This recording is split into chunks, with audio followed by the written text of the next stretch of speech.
Et Marie, vous avez une révélation ce matin à nous faire. Après le scandale Orpea, un autre groupe d'EHPAD est pointé du doigt.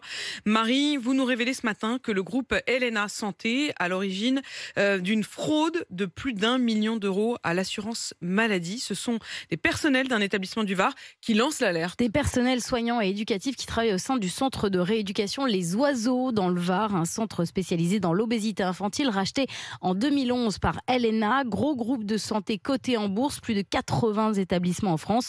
Mais le centre des Oiseaux, lui, n'est plus jugé assez rentable. Il doit fermer ses portes début juillet. Un déchirement pour toute l'équipe soignante. C'est inadmissible. Que vont devenir ces enfants et ces jeunes qui ont besoin de cette prise en charge? La rentabilité, on ne peut pas l'entendre. La santé, c'est pas un business. Nos enfants, ce ne sont pas des porte-monnaies. Surtout dans une période où la pandémie, le Covid, etc. a fait exploser l'obésité en France. On parle d'un jeune sur 3 concerné par des problèmes de surcharge pondérale en Europe. Et on ferme l'établissement dans le Var qui vient répondre à cette problématique-là. Donc c'est l'incompréhension totale. Mais derrière cette fermeture, en fait, Marie, il y a aussi un scandale de fraude à l'assurance maladie. Et oui, car en 2019, l'Agence régionale de santé du Var fait une inspection dans ce centre et elle relève dans un rapport qu'on s'est procuré avec Anne-Livia Tolinki et Johanna Chabas de nombreux dysfonctionnements, des lits inadaptés aux enfants en surpoids, des locaux dégradés, mais aussi des gros problèmes de facturation. Pendant des années, le groupe Helena a facturé à l'assurance maladie des journées de présence pendant la fermeture de l'établissement, pendant les vacances. C'est évidemment interdit. Près d'1 200 000 € de fraude. Nous avons recueilli le témoignage anonyme d'une ancienne médecin de l'établissement. Ce qui se passait, c'était que donc le patient sortait, on ne le sortait pas officiellement des effectifs, donc la tarification pouvait continuer comme si le patient était là alors qu'il ne l'était pas. C'est de la pure escroquerie. C'est une façon de se faire de l'argent sur le dos des patients et sur le dos de l'assurance maladie.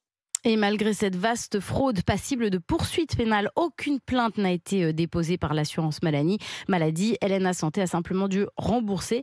Et peu de temps après, le groupe a décidé tout simplement de fermer l'établissement pour raisons économiques. Christophe Coquelin est directeur des activités sanitaires de l'entreprise.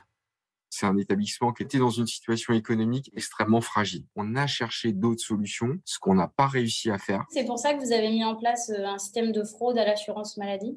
Non, on n'a jamais mis en place de système de fraude. Il n'y a jamais eu voilà. Il y a eu quelques erreurs qui ont été faites. Il y en a quand même pour 1 200 000 €. Et cet argent-là, il a été rendu. Il y a eu des erreurs de gestion qui ont été faites sur la facturation, sur l'interprétation des règles de facturation. On s'était trompé par rapport à la bonne application de la réglementation. Vous ne saviez pas qu'il était interdit de facturer quand le centre était fermé ? Absolument. Mais comment vous pouvez l'ignorer ? C'est écrit partout. Nul n'est censé ignorer la loi, mais tout le monde ne connaît pas toute la loi. Voilà, alors nous avons contacté alors après, là, c'est un peu étrange parce que c'est vrai que si le centre est fermé et qu'il n'y a personne dedans, ça paraît quand même assez logique de et ça paraît étrange que le directeur des opérations sanitaires d'un gros groupe d'EHPAD et de centres de rééducation, de centres de santé ne soit pas au courant d'une chose pareille.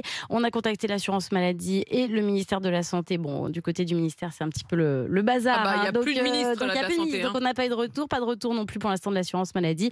Et puis de leur côté, les personnels de l'établissement, eux, espèrent que les autorités sauveront le centre, surtout qu'il y avait plusieurs repreneurs, notamment la Croix-Rouge, qui proposaient de reprendre l'activité. Donc, ils ont encore espoir que ce centre soit sauvé et ne soit pas pénalisé par les mauvaises pratiques du groupe.